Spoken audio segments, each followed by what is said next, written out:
Over this past number of weeks, at these very, very strange times, I've been speaking to singers, entertainers, and all around good eggs in music. When I mention songs such as Westport Town, The Streets of Galway, and also Kelly's Mountain Dew, those are just some of the incredibly successful songs for my next guest from Ballina, County Mayo, Stuart Moyles. Stuart, how are you? Nice to speak to you. Hi, Gerry. How are you doing? Great to join you. Same as that, Stuart. Listen, you've over this past few years, you've had a huge amount of success. You've also been in music for quite a while as well. Yeah, that's right. The last few years, I was just getting going with my one-man show, and I was travelling. It was just going nicely. I was travelling really all around Ireland. I was doing bits and pieces in England. I tour Scotland maybe twice or three times a year, and I do all the trips to Spain as well. So really, it was really, really super busy here. We were doing maybe 4 and 5 nights on the trot every week, you know. That's incredible stuff. It really is. Now you're from a very, very musical family. I mean, your two brothers are in music as well. Yeah, that's right. Trevor and Jason, my two brothers, we're all involved in music over here. And nowadays we're doing the one-man show. But once upon a time, we were all in a band together, and I would have played the drums and sang, and Jason would have played lead guitar and sang as well, and he played a bit of steel guitar. And Trevor used to front the band, and we had 2 other members as well. That's going back, I suppose, 10 years now at this stage, you know. And initially we started off doing lots of weddings, and then we went into the country music scene, and we used to do Ireland, England, Scotland, and trips abroad and cruises and all that sort of thing as well. So we've all been involved in it now most of our lives at this stage, yeah. Excellent stuff. So it's a apprenticeship served, in other words, for you. Yeah, definitely at this stage. But it's amazing, you know, with music, it always leads you on to something else, and you're always learning, you're always meeting new people. So I guess that's what keeps it exciting. Indeed so. Now you've managed to have a particular sound and a particular voice. I mean, for the likes of the songs you've had so much huge success with, like for the Westport Town. I mean, that which spawned that album, like with some fantastic tracks. I mean, every single one of them is could be a radio favourite. Also, the iconic Streets of Galway, which was a huge success. Also, The Richest Man.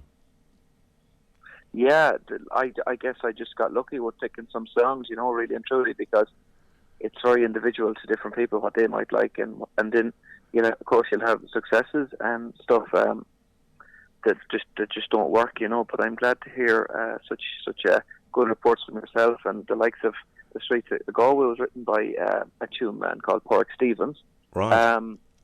And then Westport Town was originally Portland Town. Yes. That was the original title of that song, but I just changed it around because it was written about the same sort of a townland as Westport, you know.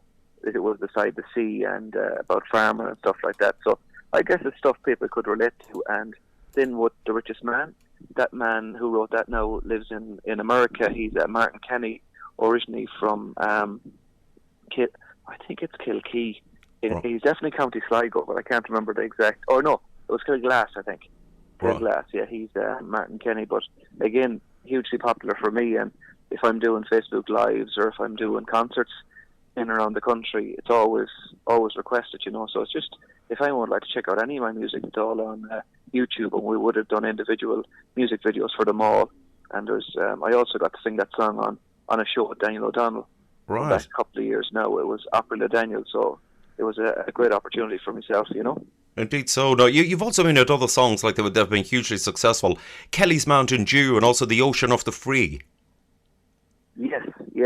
Just look at, I suppose, going along in the van and checking out YouTube and researching songs. I do enjoy that, you know, especially if I hear, like I would have grown up listening to like the Declan Ernie and Mick Flavin and Garth Brooks and everything in between, but that would have been the first place I would have heard Kelly's Mountain Dew.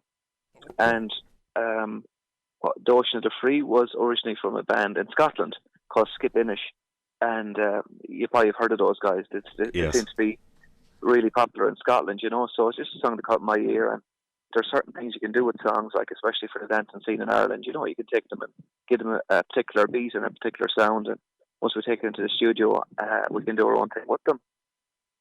Indeed, you certainly have put, put your own stamp on the whole situation. You're also, by the way, you're saying about family there. You're also related to Gerry Guthrie, Yes, yes. Gerry actually celebrated the birthday yesterday.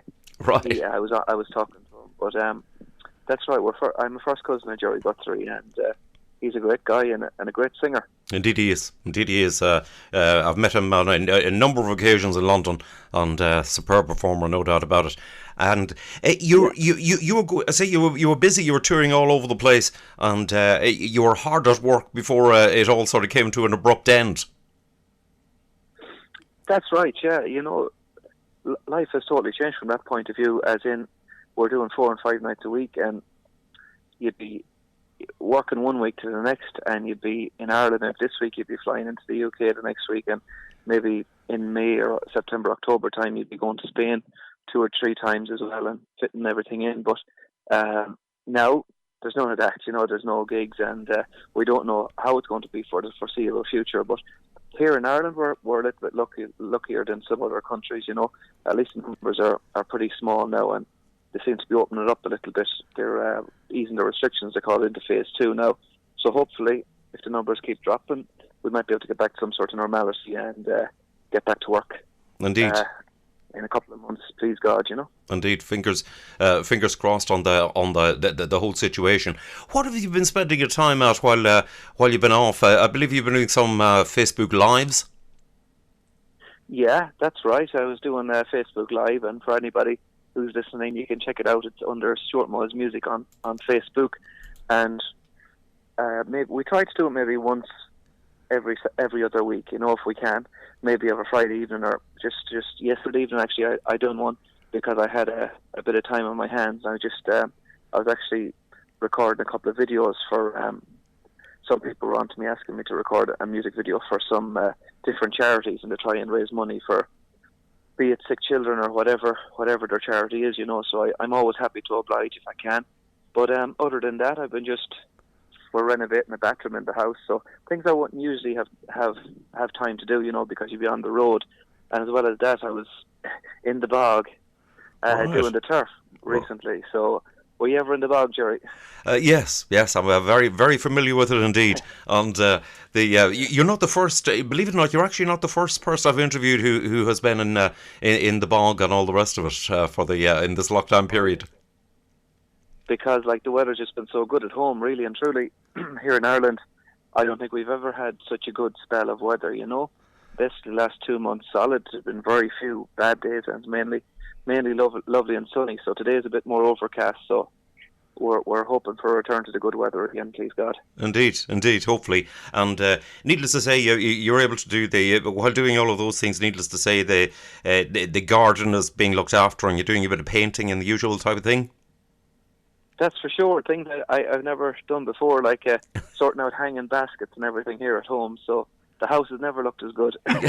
Yes, so many. I reckon, when the whole lot of this is over, that the singers, the musicians, and the entertainers will have never had. The gardens will be showpieces. They really will.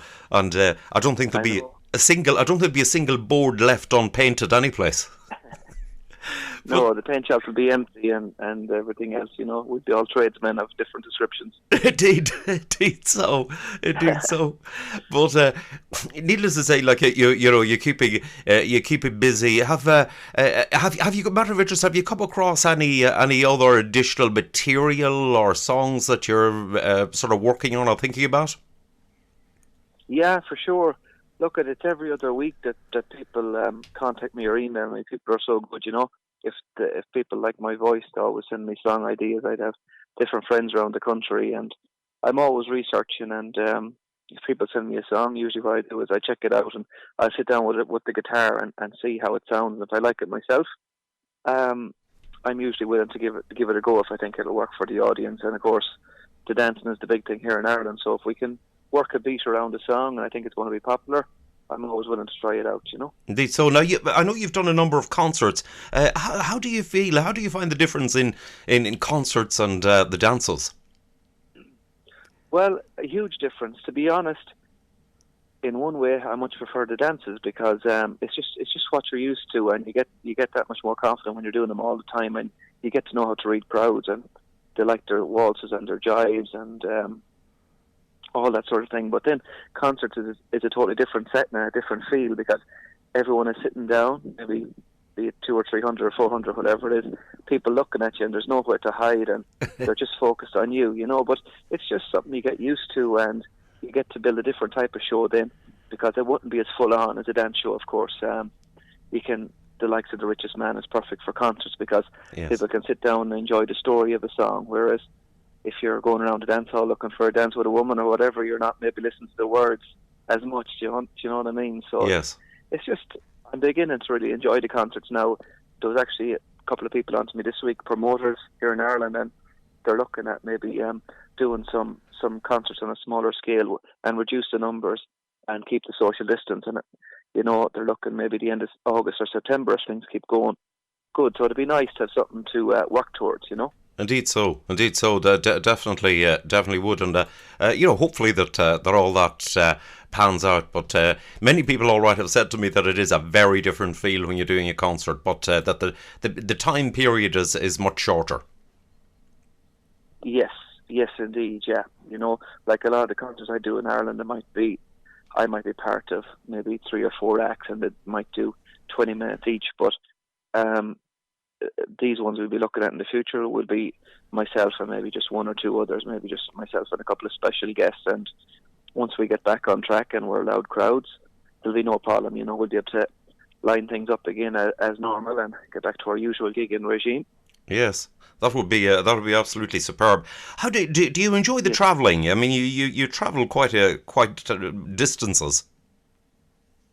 Well, that's it. Like, it's not really until you have this sort of time to reflect that you realise how much mileage you do every week. And my van is at a standstill now. Now, more recently, the gear is in it, but there's no miles really now compared to usual, because I'm based in the west of Ireland. So, yes, like, I would travel all over. I do Donegal, and I do Wexford, and Cork, and Kerry, and Dublin, and even up to the north of Ireland. But once you're in that zone and you're working every week and you're doing gig to gig, you just get on with it, you know. But really and truly, there's a huge amount of travel involved. It's just, as I just say, it's just part of the game. The gigs won't come to me, so I have to go to do the gigs and meet the people. But look, it's not ideal, but I enjoy every other aspect so much, the singing and meeting people. So it's just part of it, I suppose, like any job, you know. Indeed so. But that's that's the way it is, and you say it is like at times like this that you actually reflect and think, I did in such a week, I did so many 100 miles, and I'm saying, how much travel is involved, and flights and catching a ferry, and be it to an island, or if you're going to another country or whatever, But it's amazing how much ground you cover in a couple of years, or 3 or 4 years. Indeed so, and definitely things going from strength to strength for you, and it's great to see it. I'm absolutely delighted for you, and indeed all the family in the music game, as they say. Fair play. Stuart, listen, it's been lovely to catch up with you in this lockdown period. I'm glad you're keeping busy, and doing the building work and the painting and the vlog and everything else like that, as well as the Facebook Live. It's been lovely to speak to you. It's been a pleasure, and lovely catching up with you. And hello to all your listeners, and thanks to everybody and anybody who requests my music with you.